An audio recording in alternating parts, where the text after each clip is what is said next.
খালেদা জিয়ার নেতৃত্বে বিশ্বাস করেন, আপনারা যদি তারেক রহমান সাহেবের নেতৃত্বে বিশ্বাস করেন, আপনারা যদি জিয়া পরিবারকে ভালোবেসে থাকেন, তাহলে জিয়া পরিবার যেই সিদ্ধান্ত দিবে সেই সিদ্ধান্ত আপনাদের মেনে নিতে হবে।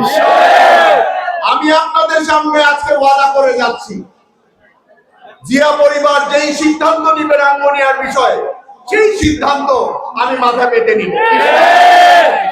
আজকে আপনাদেরকে বলে দিতে চাই, যাকেই হোক না কেন এই রাঙ্গুনিয়ার মধ্যে, যাকেই আপনারা নির্বাচিত করবেন, যাকেই আপনারা দলের পক্ষ থেকে নমিনেশন দেবেন, তাকে আমরা মেনে নিব।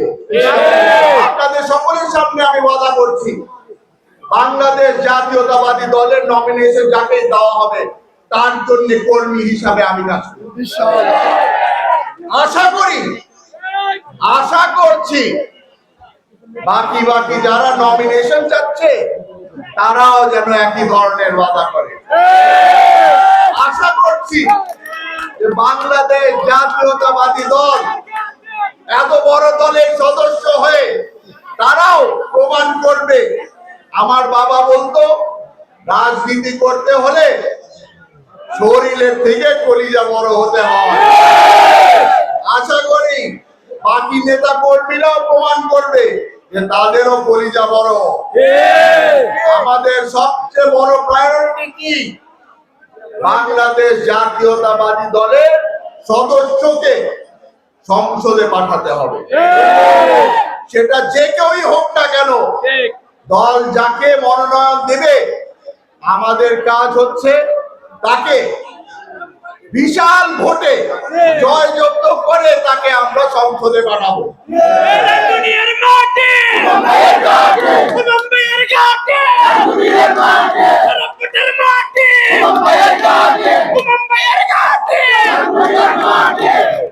আমাদের, আপনারা হয়তো জানেন, এই আপনাদের এখানে এত বড় জনসভায় বক্তব্য দিতে হচ্ছে, ওই আবেগে এসে বাকিদের মতো মেশিন গানের মতো বক্তব্য দেওয়া শুরু করে দিলাম।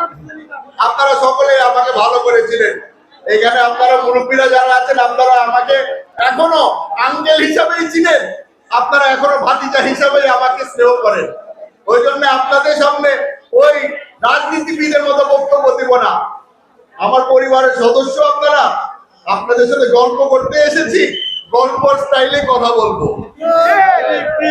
গতকালকে আপনারা হয়তো যারা মোবাইল টিপেন, যারা ফেসবুকে কুতাকুতি করেন, তারা হয়তো দেখেছেন একটা ভিডিও এসেছে যেখানে আমার বড় ভাইও আছে, আমিও আছি। আমরা আব্বাকে হারানোর স্মৃতিগুলো নিয়ে কথা বলেছিলাম। এটা আমি আপনাদেরকে আবারও তুলে ধরছি, কারণ আমার মুরব্বীরা এখানে আছেন। আমি জানি আপনারা ফেসবুকে কুতাকুতি করেন না, তবে বলা দরকার হয়ে গেছে।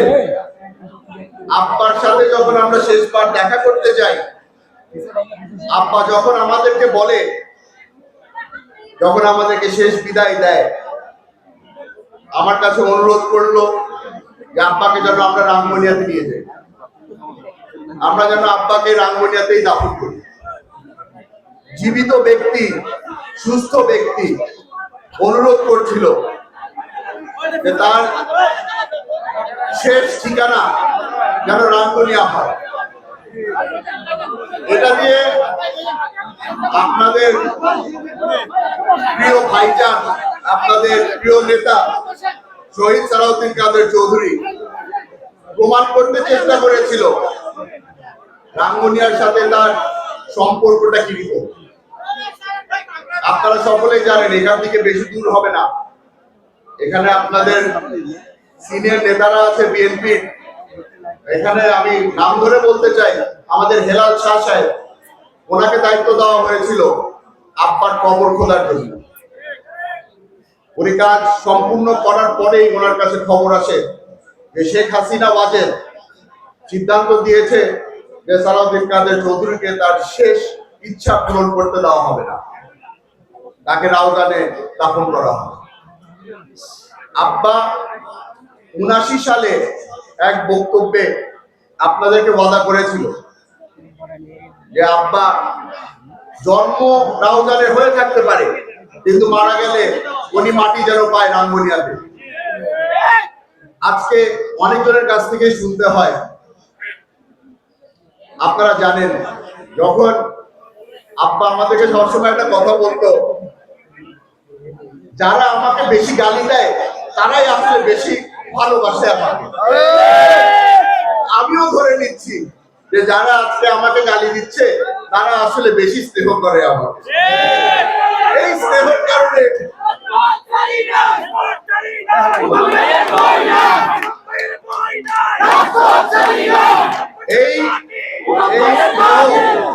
এই স্নেহ যাদের থেকে আমি পেয়েছি তাদের কাছে আমি খালি একটাই অনুরোধ করব, আর আপনাদের মাধ্যমে আমি একটু বলে দিতে চাই, আপনাদের সাথে যদি তাদের যোগাযোগ হয় আপনারাও তাদেরকে আমার পক্ষ হয়ে একটা অনুরোধ করবেন, যদি গালি দিতেই হয় ভাই আমাকে দেন, আমার মৃত বাবাকে গালি দিয়ে তো কোনো লাভ নেই।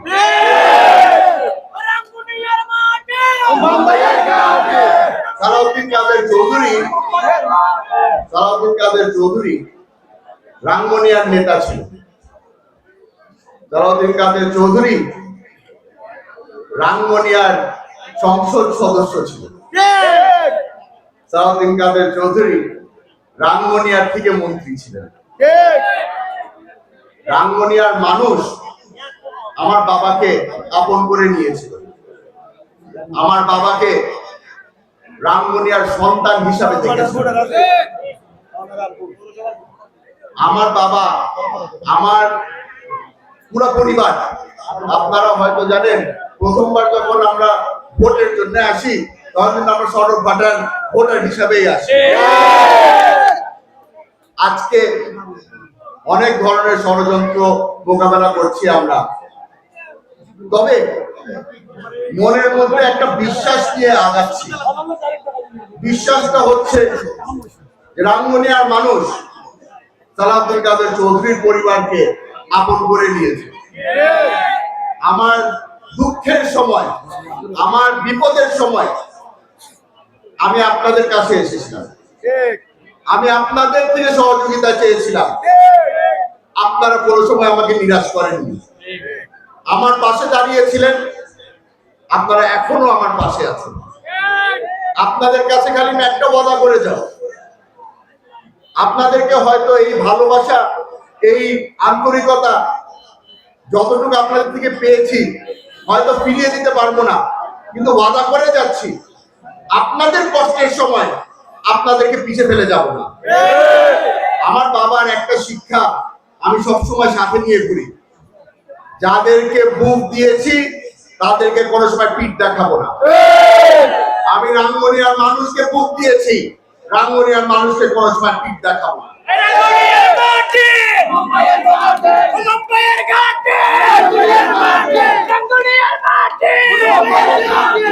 আজকে নতুন নতুন করে অনেক কিছু জানতে পারছি, অনেক কিছু শুনতে পারছি, অনেক প্রশ্ন তোলা হচ্ছে গত 16 বছরের মধ্যে কার কত মামলা হয়েছে, কার কতবার জেলে যেতে হয়েছে, বারবার করে শুনতে হচ্ছে।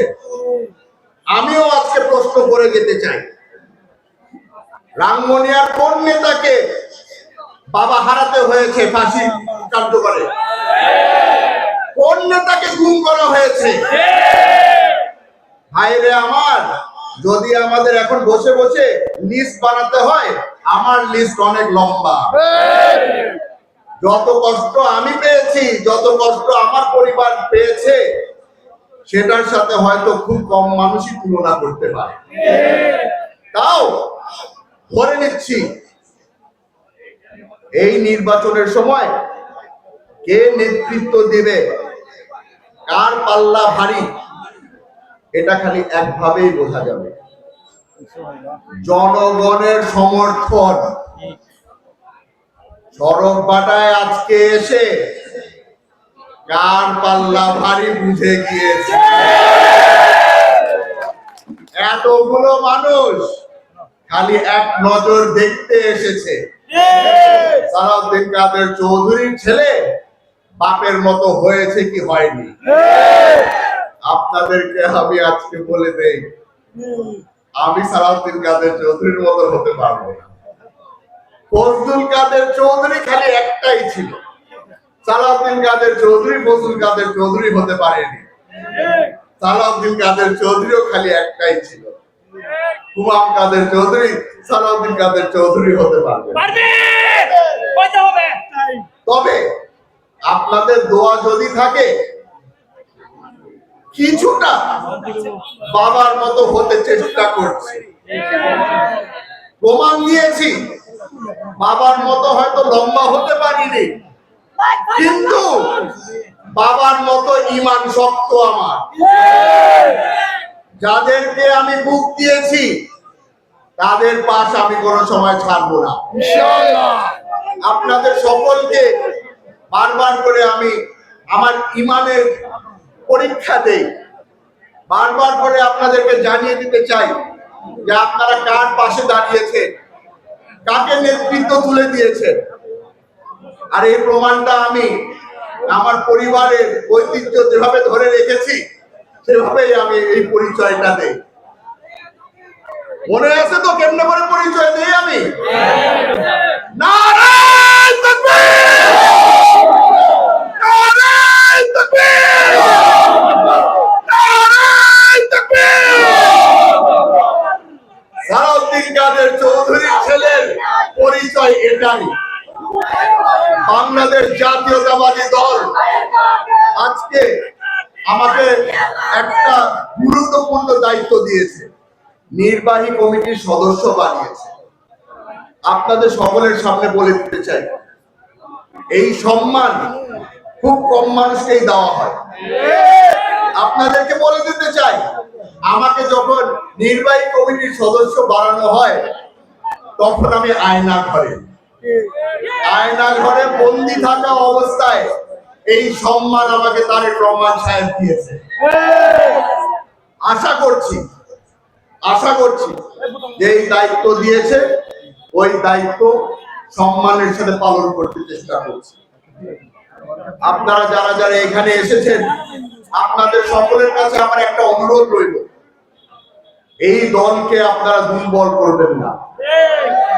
এই দলকে দুর্বল করার খালি একটাই উপায় আছে, সেটা হলো গিয়ে এই গ্রুপিং এর রাজনীতি। আপনাদের কাছে আমার অনুরোধ রইল, এখন থেকে যারা যারা বিএনপি কে মনে প্রাণে ধারণ করে তাদেরকে আপনাদের পাশে টেনে নেবেন, তাদেরকে আপনাদের বুকে টেনে নেবেন, কারণ এরা হচ্ছে গিয়ে আমাদেরই ভাই। এই দল বাংলাদেশের সকল মানুষের দল। আজকে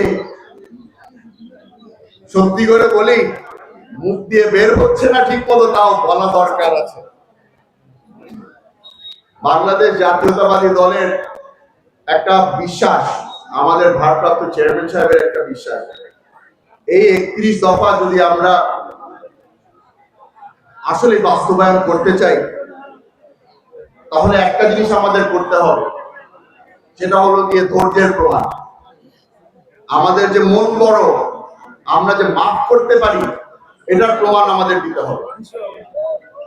আজকে যারা যারা আওয়ামী লীগের থেকে বিএনপিতে আসতে চেষ্টা করছে, আপনারা তাদেরকে হাইব্রিড বলে ডাকেন, আপনারা তাদেরকে হাসি ঠাট্টা করে অনেক কিছুই বলেন। তবে আমি আপনাদেরকে বলে দিতে চাই, মুসলমান হিসাবে আমাদের একটা দায়িত্ব পালন করতে হবে, সেটা হচ্ছে গিয়ে মানুষকে মাফ করে দেওয়া। তবে এখানে আমি একটা ছোট্ট সংশোধন করতে চাই। যদি আপনারা আগে আওয়ামী লীগ করে থাকেন আর এখন বিএনপি করতে চান, আমরা না করব না, তবে আসার আগে ক্ষমা চেয়ে নিতে হবে। যেই অত্যাচার আপনারা করেছেন বাংলাদেশ জাতীয়তাবাদী দলের নেতা কর্মীদের উপরে, সেটার জন্য ক্ষমা চাইতে হবে। আমরা ক্ষমা করে দেব। আপনারা জানেন বাংলাদেশের প্রতিটা উপজেলা প্রতিটা জেলার মধ্যে হাজার হাজার লক্ষ লক্ষ মামলা হয়েছে এই আওয়ামী লীগারদের বিরুদ্ধে।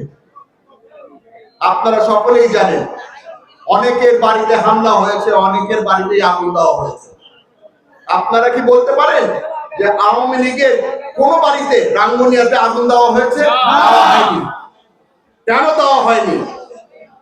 কারণ আমরা প্রমাণ দিয়েছি যে আমরা যার পিছনে দাঁড়িয়ে রাজনীতি করেছি, যার আদর্শে আমরা বিশ্বাস করি, জিয়াউর রহমান সাহেব কোন সময় এটাকে সমর্থন দিত না।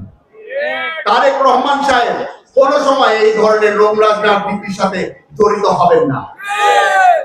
সেই কারণে আমি গর্বের সাথে বলতে পারি, রাঙ্গুনিয়ার বিএনপি আসলেই প্রমাণ দিয়েছে যে তাদের ঈমান শক্ত। রাঙ্গুনিয়ার বিএনপি প্রমাণ দিয়েছে যে আমরা রাস্তা দেখাবো বাকি বাংলাদেশের বিএনপিকে, রাজনীতি সুন্দরভাবে কিভাবে করতে হয়। আপনাদের কাছে আমার আবারও অনুরোধ, এই গ্রুপিং এর রাজনীতি থেকে আপনারা দূরে সরে আসবেন। আমরা যারা যারা বিএনপি করি, আমরা সকলেই এক পরিবার। আজকে আপনারা এখানে এসেছেন, বারবার করে আমাকে জিজ্ঞেস করা হয় সামনের নির্বাচন নিয়ে। বলে দিতে চাই, আমরা তো আজকে প্রমাণ পেয়ে গিয়েছি, বাংলাদেশ জাতীয়তাবাদী দল কলা গাছকে দাঁড়া করালেও তাকে আমরা সংসদে নিয়ে যাব। বাংলাদেশ জাতীয়তাবাদী দল বাংলাদেশের এখন সবচেয়ে বড় দল। বাংলাদেশ জাতীয়তাবাদী দল রাঙ্গুনিয়ার একমাত্র দল। ভয় দেখানো হয় মাঝে মাঝে আমাকে, জামাত বলে অনেক এগিয়ে যাচ্ছে। ভাইয়েরা আমার, আজ পর্যন্ত আমি রাঙ্গুনিয়াতে জামাত খুঁজে পেলাম না। আপনারা খুঁজে পেলে আমাকে দেখিয়ে দিবেন। আমরা বারবার করে বলছি, আমাদের একমাত্র সিদ্ধান্ত, একমাত্র দায়িত্ব, সেটা হচ্ছে সামনের 5 বছর আমাদের দলকে কিভাবে করে আমরা গুছাবো, এই দলকে কেমনে আমরা এগিয়ে নিব। আর এগিয়ে নেওয়ার জন্য আমাদের নতুন নেতৃত্ব খুঁজতে হবে। আমার মুরব্বীরা হয়তো নারাজ হবে, তবে আমি বলে দিতে চাই, বাংলাদেশকে আমরা আজকে নতুন ভাবে পেয়েছি এই যুবকদের কারণে। আজকে আমার মুরব্বীদেরকে বলে দিতে চাই, আপনাদের সহযোগিতা লাগবে আমার। এই যুবকদের আমাদের এখন জায়গা করে দিতে হবে, তাদের হাতেও আমাদের দায়িত্ব তুলে দিতে হবে। নতুন বাংলাদেশের দায়িত্ব এই নতুন প্রজন্মই নেবে। আপনাদের সবচেয়ে বড় দায়িত্ব এখন এই নতুন প্রজন্মের জন্য দোয়া করা, তাদের পাশে দাঁড়ানো, তাদেরকে সাহস দেওয়া, তাদেরকে সহি রাস্তা দেখিয়ে দেওয়া। আশা করি আপনারা এই কাজে আমার সহযোগিতা করবেন। সড়ক বাটায় দাঁড়িয়ে আজকে যতগুলি মানুষকে কষ্ট দিয়েছি এই রাস্তা বন্ধ করে, আপনাদের সকলের কাছে আমি ক্ষমা চেয়ে যাচ্ছি। তবে এই ভালোবাসা হয়তো আমি রাঙ্গুনিয়ার অন্য কোথাও পেতাম না। সড়ক বাটার মানুষ আজকে প্রমাণ করে দিয়েছে যে খালি বিএনপি কে না, আজকে প্রমাণ করে দিয়েছে সড়ক বাটার মানুষ গুয়াম কাদের চৌধুরীকে কত ভালোবাসে। আমি আবারও আপনাদেরকে বলবো, আমাকে খালি এতটুকু সুযোগ করে দিবেন, আমার খায়েশ সংসদে পৌঁছানোর না, আমার খায়েশ আপনাদের পাশে দাঁড়ানো। আমাকে খালি সুযোগ করে দিবেন। আমার বাবা আমাকে খালি একটা জিনিস বলেছিল, 33 বছর চট্টগ্রামের মানুষের জন্য আমি কর্মী হিসাবে খেটেছি, গোলামি করেছি রাঙ্গুনিয়ার মানুষের জন্য, আর সেটাতেই আমি সবচেয়ে বেশি আনন্দ পেয়েছি। বিশ্বাস করেন, আপনাদেরকে আজকে আমি বলে দিয়ে যাই, আমার সবচেয়ে বেশি আনন্দ হয় আপনাদের পাশে দাঁড়িয়ে। আমার সবচেয়ে বেশি আনন্দ হয় যখন এভাবে করে ঘামাই আর মনে হয় যে আসলে ভালোবাসার কিছু রেখে গেলাম এখানে। আপনারা এখানে এসেছেন, আপনারা গত 1 সপ্তাহ 2 সপ্তাহ ধরে যেভাবে খেটেছেন এই প্রোগ্রামকে সাকসেসফুল করার জন্য, আপনাদের কাছে আমি আবার ঋণী হয়ে গেলাম। আশা করি আপনাদের সকলকে আমি এই ভালোবাসা ফিরিয়ে দিতে পারবো। আপনাদের থেকে সহযোগিতা চাচ্ছি, আপনাদের থেকে ভালোবাসা চাচ্ছি, আপনাদের থেকে দোয়া চাচ্ছি। আমি সবসময় চেষ্টা করি আজানের আগেই প্রোগ্রাম শেষ করে দেওয়ার জন্য। জানি তো আমার মুসল্লি চাচা যারা আছে তারাও সকলে নামাজে যাবে, আমাদেরও যেতে হবে। আশা করি নির্বাচন পর্যন্ত আপনারা এই গ্রুপিং এর রাজনীতি থেকে দূরে থাকবেন, আপনারা সহযোগিতা করবেন আমাদের সকল নেতাদেরকে।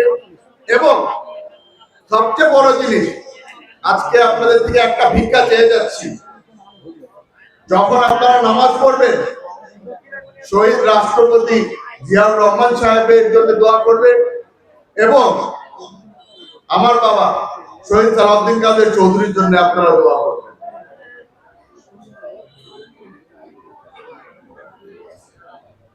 আপনাদের থেকে আজকে বিদায় নিচ্ছি, তবে আমার কথা করে যাচ্ছি, সামনের বার যখন আসবো এই বড় জনসভা নিয়ে আসবো না, আপনাদের বাড়িতেই আসবো। এখন কারা দাওয়াত করবেন ওটা একটু আমাকে বলে দিবেন, কারণ আমার বাবার মতো আমি কিন্তু মানুষের বাড়িতে বাড়িতে গিয়ে নাস্তা করতে পছন্দ করি। আমি আমার মুরব্বীদেরকে বলে দিচ্ছি, আপনাদের অপেক্ষায় রইলাম। আপনারা কারা আমাকে দাওয়াত করবেন, ইনশাআল্লাহ সামনের বার আপনাদের বাড়িতে দেখা হবে। আসসালামু আলাইকুম।